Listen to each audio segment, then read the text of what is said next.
అంతకుముందు చెప్పానేమో గుర్తులేదు నాకు ఇక్కడ, కానీ ఈ మాట ఒకసారి వినండి. ఈ పరిస్థితుల్లో ఆ గుజరాత్ లో భూకంపం వచ్చింది.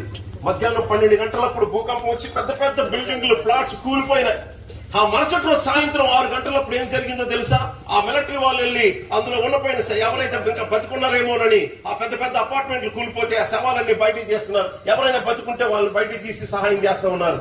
బిల్డింగ్ పడింది ఈ రోజు 12 గంటలకైతే మరుసటి రోజు సాయంత్రం ఏం జరిగిందో వినండి.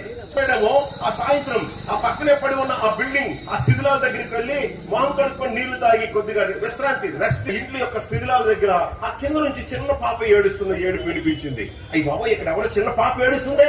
ఈ చిన్న బిల్డింగ్ అని ఎవరు పట్టించుకోలేదు. ఈ బిల్డింగ్ కింద ఎవరో చిన్న పాప ఏడుపు వినిపిస్తుంది అంటే ఇంకా ప్రాణాలతో బతికే ఉందని అక్కడ ఉన్న వాళ్ళందరినీ పిలిచారు. ఆ ట్రాక్టర్స్, బుల్డోజర్స్ పైన తాళ్లు కట్టి జాగ్రత్తగా ఆ పైన పడిపోయిన గోడలు, స్లాబ్లు తీసి రాత్రి 9-10 గంటల సమయంలో ఒక చిన్న బేబీని మొత్తానికి రెస్క్యూ కాపాడారు, తీశారు. ఆ పాప ఎలా ఉందో తెలుసండి? జస్ట్ ఒక సంవత్సరం వయసు కూడా ఉండదు, ఒక 9-10 నెలల వయసు కలిగిన పాప. ఆ పాపను తీసేసరికి ఆ పాప ఎలా ఉందంటే ముఖం మొత్తం రక్తం పరకలు, ఈ ఛాతి భాగం అంతా రక్తం పరకలతో ఉంది. వాళ్ళు అనుకున్నారు రక్తం కక్కేసుకుంటూ ఈ పాప 30 గంటల అసలు ఎలా బతుకుంది. ఈ బిల్డింగ్ పడింది నిన్న మధ్యాహ్నం 12కి. ఈ రోజు రాత్రి 9-10 వరకు అసలు ఏమీ తినకుండా, పాలు తాగకుండా ఈ చిన్న పాప రక్తం కక్కేసుకుంటూ అసలు ఎలా బతుకుంది. వాళ్ళకి అర్థం కాలేదు. ఈలోగా లైటింగ్ పడి చెప్పారు, ఇదిగో ఇక్కడ ఇంకెవరో ఉన్నారు అని చెప్తే ఒక స్త్రీ అక్కడ పడి ఉంది. ఈ పాప వాళ్ళమ్మ, ఆమెను కూడా బయటికి తీశారు. బయటికి తీసిన తర్వాత చూస్తే మొహం మీద నీళ్ళేసారు, ఏదో చేశారు. అస్సలు ఉలుకు లేదు, పలుకు లేదు. ఈమె ప్రాణం లేదు, చచ్చిపోయింది. ఇప్పుడు కాదు చచ్చిపోయి చాలా సేపు అయింది. ఒళ్ళు కూడా చల్లగా అయిపోయి గట్టిగా అయిపోయి. అరే ఇంతకీ ఈమె ఇలా చనిపోయింది, తలకేమైనా గాయమైందంటే తలకేం గాయం అవ్వాల. ఆమె చేతులు చూస్తే ఎలా ఉన్నాయి తెలుసా? రక్త మరకలు ఉన్నాయి. ఆ తర్వాత మరి కాస్త జాగ్రత్తగా గమనించేసరికి ఇదిగో భూకంపం వచ్చి బిల్డింగ్ పడిపోయిన తర్వాత పాప ఒకవైపు, మదర్ వైపు, తల్లి ఒకవైపు పడిపోయారు. ఆ తర్వాత ఆ పాప ఆకలికి ఏడుస్తూ ఉంది.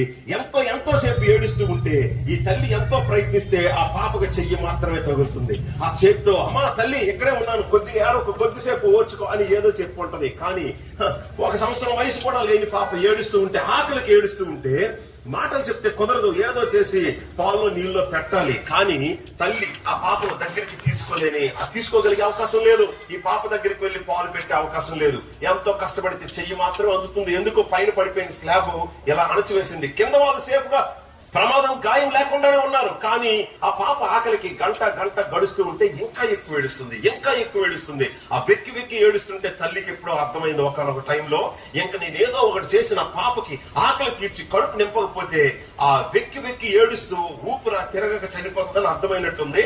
అప్పుడు ఆ తల్లికి ఏం చేయాలి ఒక ఆలోచన వచ్చింది. ఆ ఆలోచన ఏంటో తెలుసండి?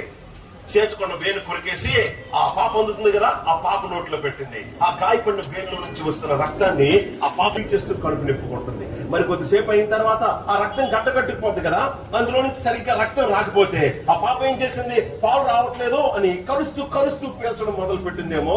ఈ తల్లికి మరి ఎక్కువ నొప్పి అనిపించిందేమో. ఇంకొక వేలు కొరికేసుకుని ఫ్రెష్ గా మరలా పాప నోట్లో పెట్టింది. అలాగా ఈ తల్లి తన చేతుకున్న వేళ్లు ఒక్కొక్కటి గాయం చేసుకుని పాప నోట్లో పెట్టబట్టే అందులో నుంచి వస్తున్న రక్తాన్ని పీల్చుకుని పాప బతికింది. ఇదిగో ఈ తల్లి తన పాపను ఎలాగైనా మరణం నుంచి కాపాడుకోవాలని తను బతకడానికి అవసరమైన చివరి రక్తపు బొట్టు వరకు తన పాపకిచ్చి ఈమె చనిపోయింది. పాపను మాత్రం బతికించుకుంది. సార్ ఈ విషయం చూసిన తర్వాత పేపర్లో వేశారు, ఇంటర్నెట్ లో వెతికి ఈ రోజుకి ఉంటది. అది గుజరాత్ భూకంపం, కచ్, భుజ్ అనే ఈ 2 సిటీస్ లో వచ్చింది. ఆ రోజుల్లో దాదాపు 8,000 మంది పైన చనిపోయారు. ఇప్పుడు మీకు ప్రశ్న, ఇది ఎంతో అద్భుతం. తల్లి ఎంత గొప్పగా ప్రేమిస్తుందా, అవసరమైతే తన రక్తం కూడా చిందించి బిడ్డను తన ప్రాణం మరణం నుంచి కాపాడుకోవడానికి అవసరమైతే తన ప్రాణం వండి పెడుతుందంటే ఇలాంటి ఎగ్జాంపుల్స్ ప్రపంచంలో ఎన్నో ఉన్నాయి. పిల్లలు తాగి కిడ్నీలు పాడు చేసుకున్నారంటే తల్లిదండ్రులు కిడ్నీలు అవ్వలేదా? ఇంకేమో రోగాలు తెచ్చుకున్నారంటే వాళ్ళ కోసం రిస్క్ తీసుకుని ప్రాణాలు పోగొట్టుకోలేదా?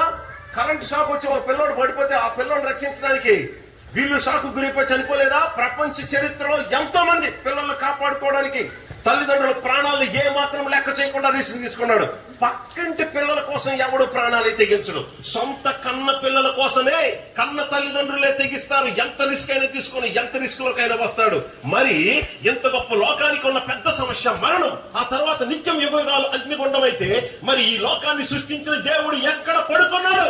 తల్లిదండ్రులు అలా లేరు కదా. పిల్లల ప్రమాదం ఉన్నారంటే ఎంత రిస్క్ అయినా తీసుకొని పరిగెట్టొస్తారు. ఎంత గొప్ప లోకాన్ని సృష్టించిన దేవుడు ఎక్కడ దాక్కున్నాడు? ఈ తల్లిని పుట్టించిన దేవుడు ఎవరై ఉండొచ్చు? రాయగలరండి? కనీసం ఇద్దరు దేవుడి పేర్లు రాయగలరా? ఈ మానవుని, ఈ లోకాన్ని సృష్టించిన దేవుడు ఈయనే అని చెప్పడానికి ఇదిగో ఈ తల్లిని ఎవరు పుట్టించారో ఈ లోకాన్ని కూడా ఆయనే పుట్టించాడు. ఇప్పుడు చెప్పండి, ఇలాంటి తల్లిదండ్రులను పుట్టించిన దేవుడు ఎవరు? సృష్టికర్త ఎవరు?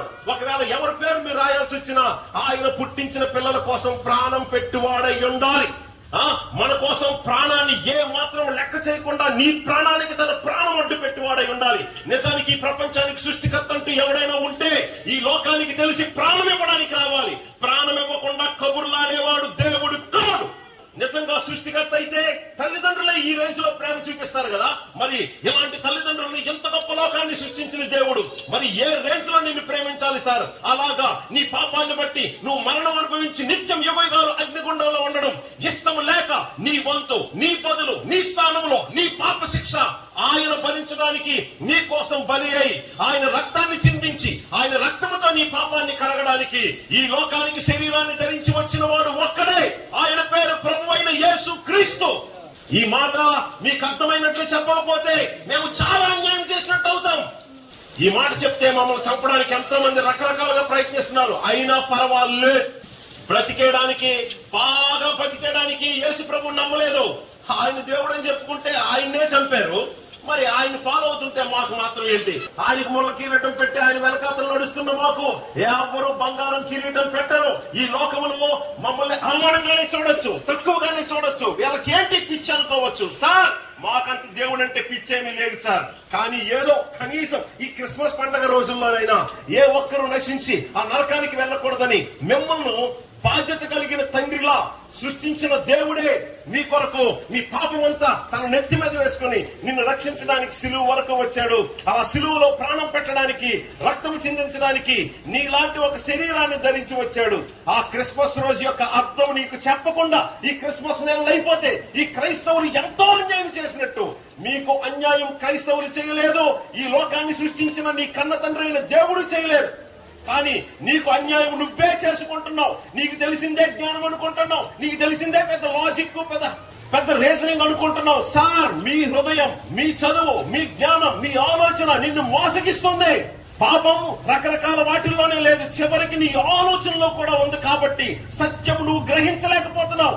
నువ్వు నశించి నరకానికి వెళ్ళడం దేవునికి ఇష్టం లేదు. కాబట్టి ఇదిగో ఇలాంటి వర్షంలో కూడా ఈ మాటలు మీకు తెలియచేయడానికి మమ్మల్ని ఇక్కడ తీసుకొని వచ్చాడు.